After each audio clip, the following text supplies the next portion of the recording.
Sasha had always been different, though she never asked for it. At 16, her world was already shaped by shadows that most kids her age could not even imagine. She had grown up in an orphanage on the east side of the city, a place that smelled of hand-me-down clothes, broken dreams, and meals that never quite filled the stomach. The other girls in the orphanage often whispered about their parents, about the families they hoped to reunite with. But for Sasha, there was no such dream. Her parents were never coming back. All she had was herself, her books, and the fragile hope that someday someone would see her for more than the color of her skin, or the poverty that clung to her life, like a second shadow. That Monday morning felt heavier than most. The sky above the school was clear, but inside Sasha's chest, storm clouds gathered. Her hands clutched the straps of her faded backpack, the same one she had carried for 3 years now. Its zipper was broken on one side, patched with tape, and its once pink fabric had faded to a dull, uncertain gray. She walked through the tall gates of Harrington High, the kind of school where wealth glistened in the shine of brand new sneakers and the latest phones that students carried like trophies. The moment she stepped into the classroom, the air shifted. A low ripple of laughter began, sharp as needles pricking her skin. Girls in expensive jackets and polished hair leaned into each other, whispering and pointing. One of them, a blonde with glossy lips, made a mocking face, her voice loud enough for everyone to hear. "Look who decided to join us. The charity case." Sasha froze for half a second, her heart pounding in her chest. She wanted to disappear, to melt into the floor, but she forced herself to walk toward the back desk, the only place that seemed safe. Every step she took felt like dragging chains. Her brown skin, her simple clothes, her silence, all of it became ammunition for their cruel entertainment. "Is that her best outfit?" Another girl sneered, her tone dripping with laughter. "Probably the only outfit she owns." The room filled with giggles. Sasha's eyes burned, but she kept them fixed on the desk ahead. She told herself the same thing she always did. Don't cry. Not here, not in front of them. The teacher, Mrs. Gregory, finally raised her voice. "Quiet, that's enough," she snapped.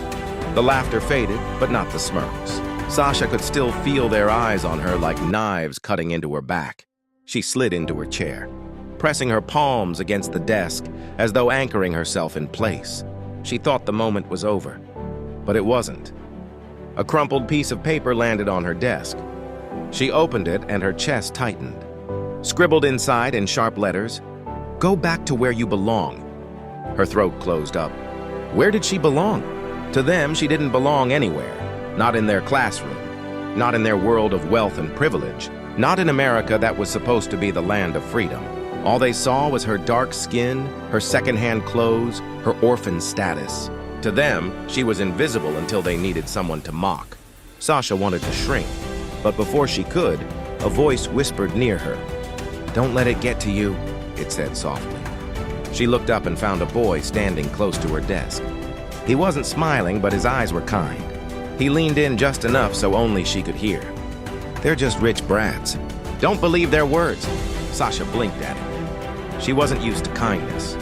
It startled her. She gave a small shake of her head. "No, it's fine," she whispered. "I'm used to it." The boy frowned as though her words hurt him more than they hurt her. He wanted to say something else, but the teacher called the class to order.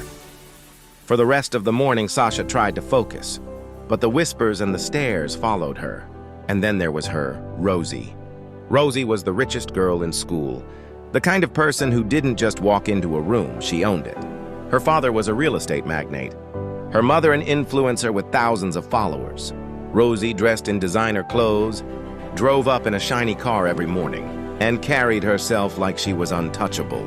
And for the most part, she was. The teachers adored her, the students envied her, and the rules never seemed to apply to her. She glanced at Sasha from across the room, her lips curving into a smile that was anything but friendly. Rozi had found her new target, and Sasha could feel it. The bell rang, echoing through the halls. The students rushed out, their laughter trailing behind them.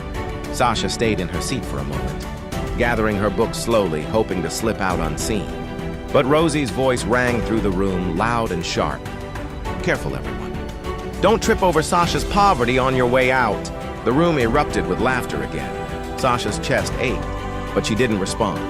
She couldn't, not yet. What none of them knew, not Rozi, not the girls who mocked her, not even the kind boy, was that Sasha carried more strength than she appeared to.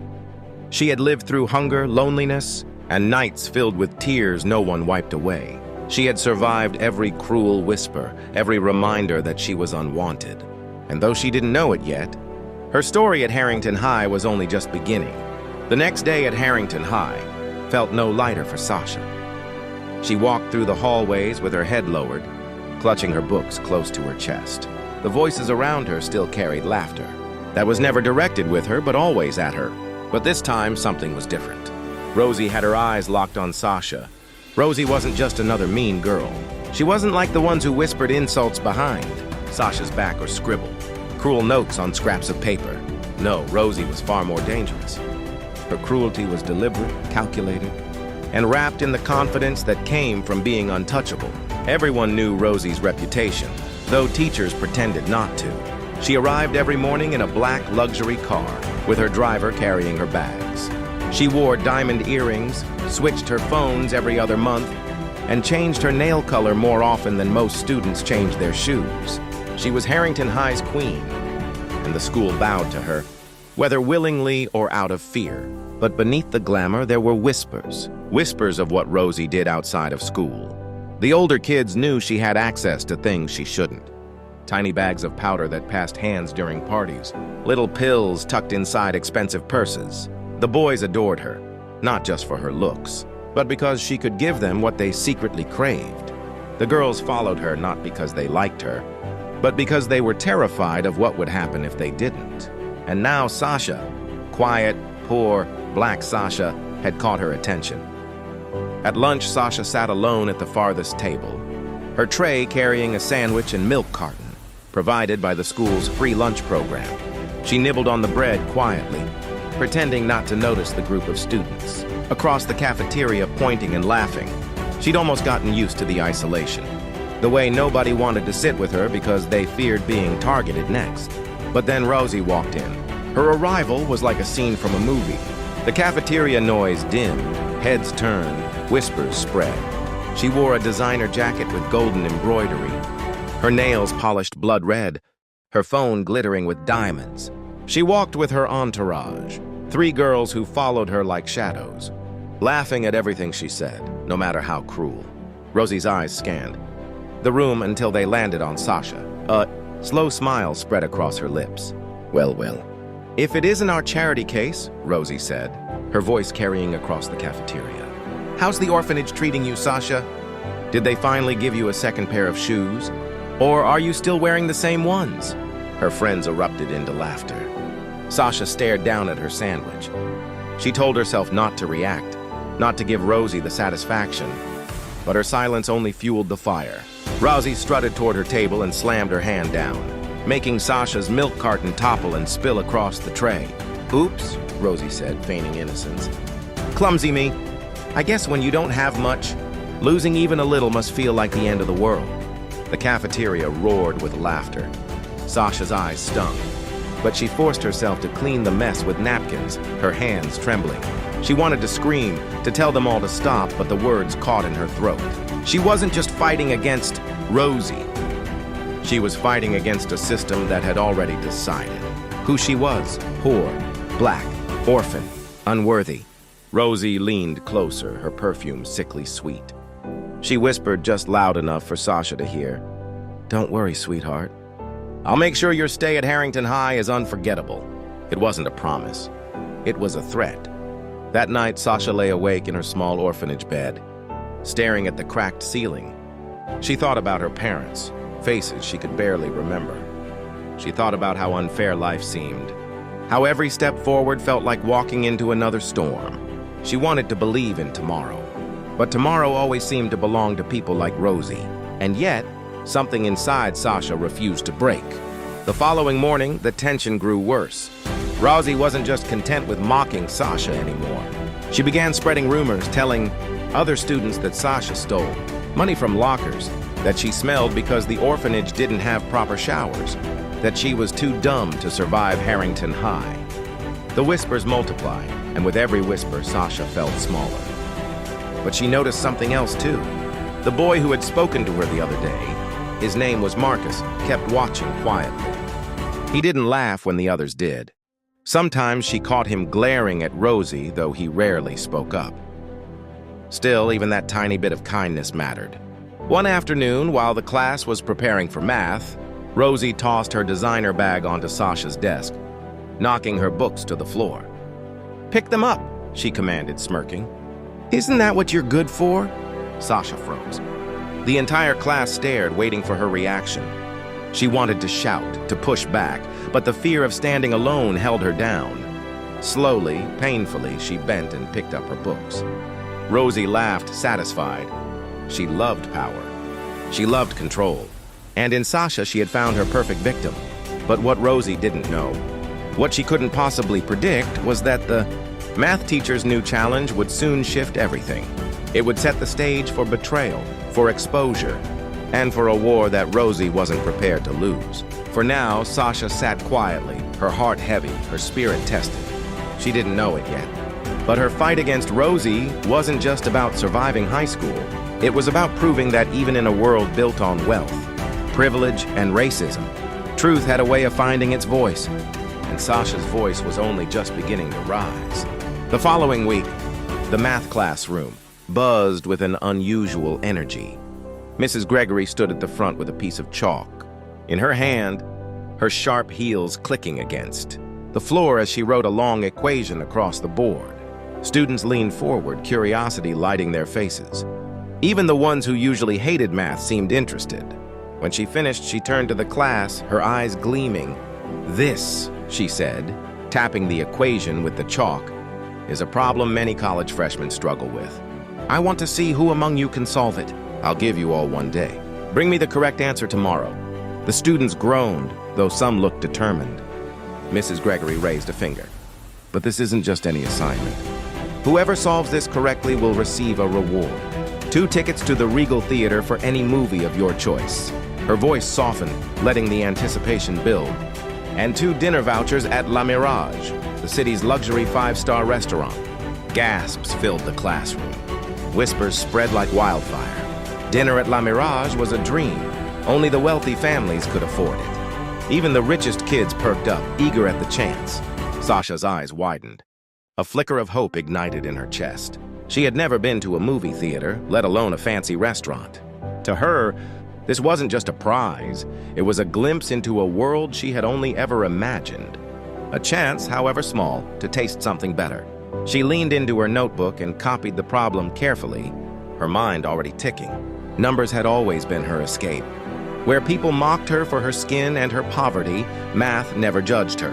Equations didn't care if she was an orphan. They only cared about truth, logic, and persistence.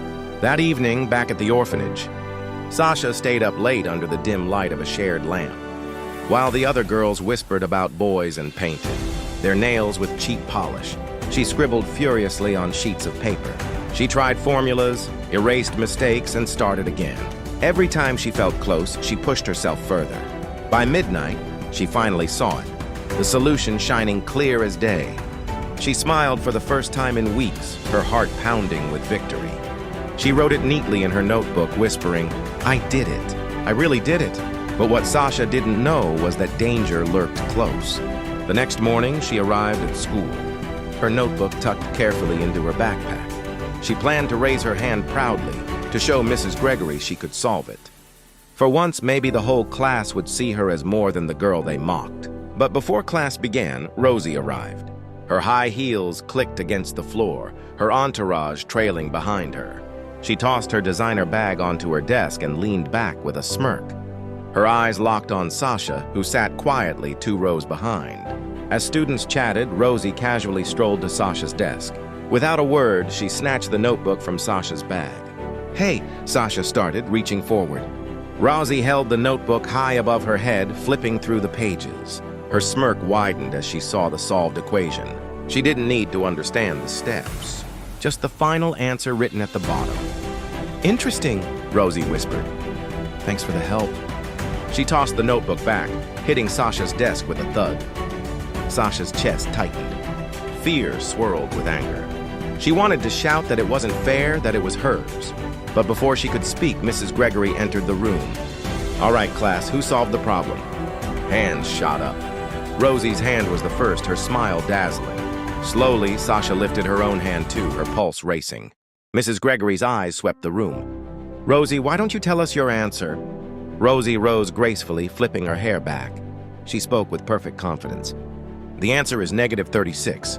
A ripple of admiration spread through the class. Mrs. Gregory's face lit with approval. "Correct. Very impressive, Rosie." Sasha's stomach dropped. "Wait," she blurted. "That's my answer. She must have copied it from my notebook." The class fell silent. Dozens of eyes turned toward her, some mocking, some curious. Mrs. Gregory's expression hardened. "Sasha, enough. Don't accuse your classmates of dishonesty." "But it's true," Sasha insisted, her voice trembling. "She took my notebook this morning. I worked all night." "That's enough," the teacher snapped, her tone sharp. "Rosie has given the answer. Unless you can prove otherwise, keep quiet." Heat flooded Sasha's face. Her chest ached with injustice. She wanted to scream that this wasn't fair, but she knew the truth. In this classroom, her word weighed nothing against Rosie's. And then a voice broke the silence. "Mrs. Gregory," Marcus said, rising from his seat. His voice was calm but steady. "Why don't you ask Rosie to solve it on the board? Anyone can give the answer. The real challenge is showing the steps." A hush swept over the room. Students exchanged nervous glances.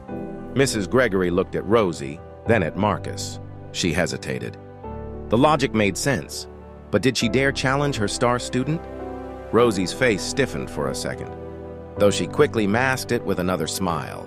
"Of course I can solve it," she said, striding toward the board. But when she picked up the chalk, her hand faltered. She drew a few symbols, stumbled over the equations, and froze. The whispers began. "She doesn't know it. She's stalling. Maybe Sasha was right." Rosie's smile cracked. Her confidence wavered.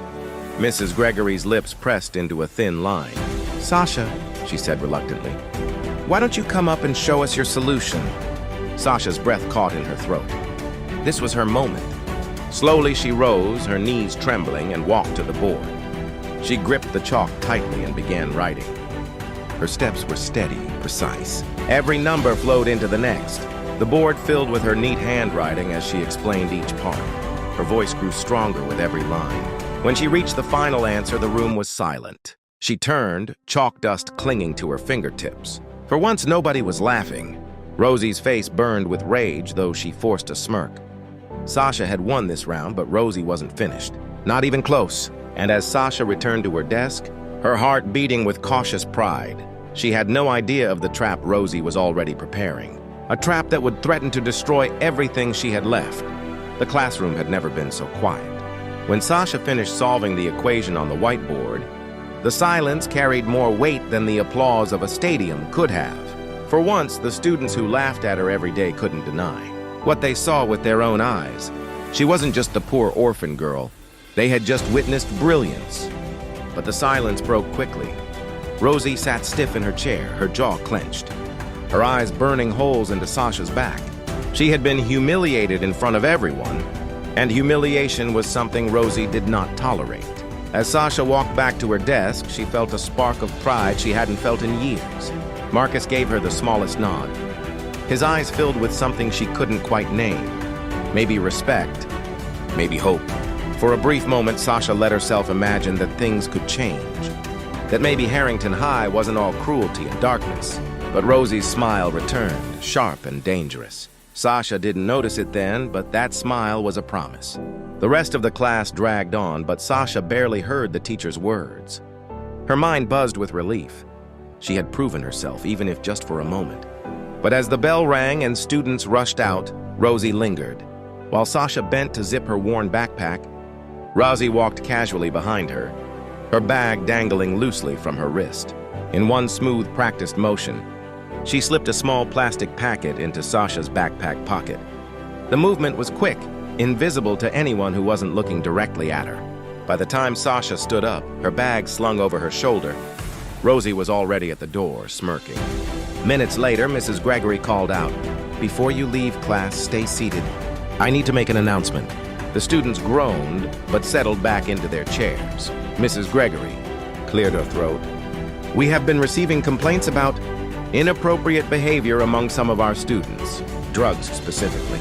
This school has zero tolerance for such matters. A ripple of tension ran through the room. Students whispered nervously, exchanging glances. Rozi raised her hand innocently, her voice as sweet as sugar. Mrs. Gregory, I hate to say this, but I think I know someone. I saw Sasha with something. I didn't want to believe it, but maybe you should check her bag. The class gasped. All eyes turned to Sasha. Her blood ran cold. What? That's not true! She cried, her voice trembling. Mrs. Gregory's lips pressed into a thin line. She hesitated for only a second before nodding. Sasha, bring me your bag. No, please, it's not what she says. Sasha begged, clutching the straps tightly. She's lying. But Mrs. Gregory didn't soften. She had never looked at Sasha with kindness before. And now her eyes carried suspicion, even disdain. Your bag, now! Hands shaking, Sasha brought it forward. Her heart pounded so hard it felt like the room could hear it. As the teacher unzipped the pocket, Sasha silently prayed. Prayed that somehow, some miracle, nothing would be there. But then the plastic packet slid into Mrs. Gregory's hand. White powder glistened inside. The class gasped louder this time. Whispers erupted. She's doing drugs? I knew there was something off about her. Figures. She's from the orphanage, right? Sasha's knees nearly buckled. No, that's not mine. Please, I swear, I've never seen that before. Her voice cracked with desperation. But Mrs. Gregory's face was stern. This is serious. Very serious. You'll need to come with me to the principal's office immediately. Tears stung Sasha's eyes. She looked around the room, hoping, begging for someone to stand up for her. But most avoided her gaze. Some smirked. Others looked relieved that it wasn't them in her place. Only Marcus's face showed fire. He clenched his fists, his jaw tight, but he didn't move. Not yet. Sasha tried again. Please, you have to believe me. I would never do this. I don't even know what that is. She put it there. She pointed at Rozi, whose innocent act was flawless. Me, Rozi gasped, placing a hand on her chest. Why would I ever... Mrs. Gregory, she's trying to blame me because she got caught. This is so sad. The teacher nodded slowly, her mind already made up. Enough, Sasha, I will not tolerate lies. The words cut deeper than knives. Sasha felt her chest tighten, her lungs struggling for air. She wasn't just fighting Rozi. She was fighting the prejudice that lived in the teacher's eyes, in the whispers of her classmates, in the system that had already decided her worth. As Mrs. Gregory led Sasha out of the classroom, her heart sank with every step. Her chance at proving herself was gone. The pride she had felt minutes ago was shattered, replaced with humiliation and fear. In the hallway, Sasha whispered, more to herself than anyone else. Why does it always have to be me? But she didn't know justice wasn't far. The truth had a way of clawing its way to the surface, and someone finally was about to stand up. The principal's office smelled of leather chairs, polished wood, and a faint hint of coffee. For Sasha, it felt like walking into a courtroom where she had already been sentenced guilty. She sat stiffly in the chair across from Principal Harris, her hands trembling in her lap. Mrs. Gregory stood nearby, arms folded, her expression heavy with disappointment. To her, Sasha was already condemned. And beside the principal's desk, two uniformed police officers waited, their presence looming, their hands resting casually near their belts. Principal Harris, a tall man with gray hair and sharp glasses, adjusted the packet of powder on his desk. His voice was low, stern. Sasha, do you understand how serious this is? Her throat tightened. Sir, please. It's not mine. I've never touched drugs in my life. Someone put it in my bag, I swear. Mrs. Gregory scoffed. We can't ignore what we found. Excuses won't help her now. Tears blurred Sasha's vision. She shook her head desperately. Please, you have to believe me. I wouldn't do this. I worked so hard for that math problem. And then this happened right after, can't you see? I'm being set up! But the principal's expression remained unreadable. The officers shifted, ready to escort her out. That was when the office door burst open. Marcus stood there, his chest rising and falling with heavy breaths. He had run through the halls to get here. His eyes locked on the principal, then on Sasha, whose face was pale with fear. Sir, stop! he shouted. "You can't punish her. She's innocent." Everyone froze. Principal Harris raised a brow. "Marcus, what are you doing here? This is not your concern." "Yes, it is," Marcus said firmly, stepping further into the room. His voice shook, but his determination grew stronger with every word. "I've seen what Rosie's been doing. She sells drugs to students at this school. She tried to get some of the guys hooked. She even offered me once. She planted that in Sasha's bag. She's the one you should be questioning, not Sasha." The room fell silent. Mrs. Gregory's face flushed red. "That's a very serious accusation, young man. Do you have any proof?" Marcus turned to the principal. His jaw tightened. "Check Rosie's locker. You'll find everything you need." The principal leaned back in his chair, fingers steepled under his chin. His gaze shifted between Marcus and Sasha. "Marcus, do you understand what you're suggesting? If you're wrong, this could destroy your reputation as well." "I don't care," Marcus said without hesitation. "The truth is more important. Please, sir, check her locker." Principal Harris studied him for a long moment, then sighed heavily. He looked at the officers. "Very well.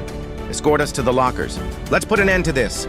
The group moved through the hallways, whispers spreading like wildfire as students peeked out of classrooms. They followed the principal, Sasha walking with her head bowed, Marcus close at her side. Behind them, Mrs. Gregory's heels clicked sharply against the floor. When they reached Rosie's locker, the crowd had already gathered. Rozi stood near the doorway, pretending to be shocked. "What's going on?"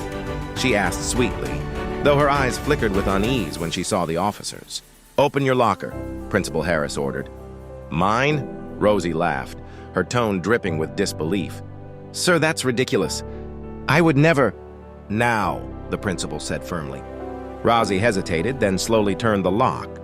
The door creaked open, and there, stacked neatly inside, were multiple small packets, bottles and bags of pills, enough to prove everything Marcus had said and more. The crowd gasped. A ripple of shock swept through the students. The officers immediately stepped forward, pulling the drugs out and laying them on the floor. "This is more than enough evidence," one of them said grimly. Rosie's face drained of color. She stammered, "No, this isn't mine. I don't know how this got here." But her voice lacked the confidence it once carried. The principal's expression hardened. "Rozi, you've endangered this entire school. You're suspended immediately. Officers, do your job." The police grabbed her by the arms. Rozi struggled, shouting protests, but her entourage stayed silent, their faces pale. Nobody stepped forward to defend her now. As they dragged Rozi out of the school, the students whispered in disbelief. The queen of Harrington High, untouchable for so long, was finally exposed. Sasha stood frozen, her body trembling. Relief and exhaustion washed over her in waves. She wanted to cry, but no tears came. She wanted to thank Marcus, but words stuck in her throat. Principal Harris turned to her, his stern face softening slightly. "Sasha, it seems we owe you an apology. It appears you were telling the truth all along." Mrs. Gregory shifted uncomfortably, her eyes darting away. She said nothing. Marcus placed a hand on Sasha's shoulder gently. "I told you they don't deserve to break you. You're stronger than all of them." For the first time, Sasha allowed herself to breathe fully. She wasn't free yet. The scars of what she had endured were deep, but for once, justice had found her side. And though the world outside Harrington High was still cruel, still heavy with racism and prejudice, Sasha realized something important. She wasn't entirely alone anymore. The hallways of Harrington High had never been so quiet. After Rozi was escorted out by the police, whispers followed her down the corridors like shadows. But this time they weren't whispers of admiration. They were whispers of betrayal, of shock, of fear. The queen had fallen. Sasha stood in the middle of it all, her heart pounding. For the first time, the eyes that usually mocked her now looked at her differently. Some were wide with guilt, others with surprise.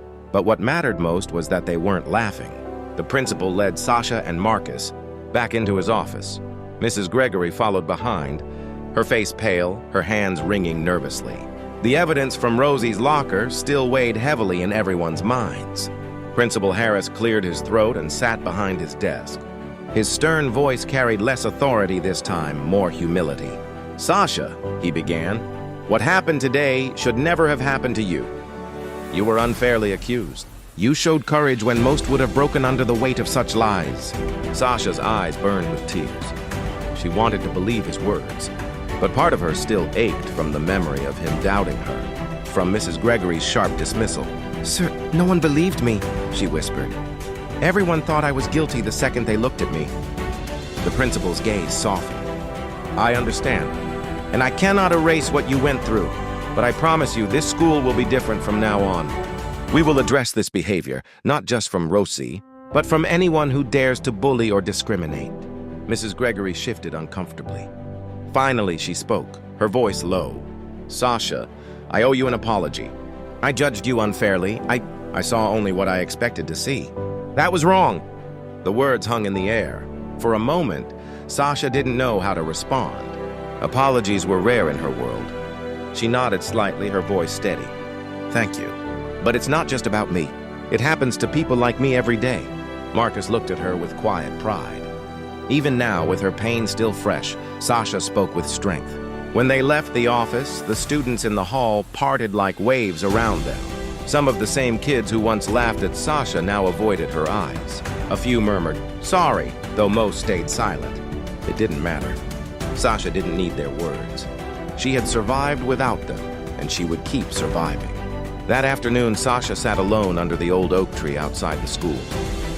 The autumn wind tugged at her braids, carrying with it the faint sounds of the city beyond. For once, she felt a strange stillness inside her. Not happiness, she wasn't naive enough to believe everything was suddenly fixed, but something like relief. Marcus walked up quietly and sat beside her. For a while, they didn't speak. Then he said, "You know, most people would have given up, but you didn't. You stood there, even when everyone was against you. That's strength, Sasha." She glanced at him, her lips trembling into the smallest smile. It didn't feel like strength. It felt like drowning. "Sometimes surviving is strength," Marcus replied. "And you did more than survive. You showed them all who you are." Sasha turned her eyes to the horizon. The city skyline stretched tall, full of glittering towers she had never stepped inside. "Do you think it'll ever stop?" she asked softly. "The looks, the whispers, the way people judge me before I even say a word?" Marcus was quiet for a moment.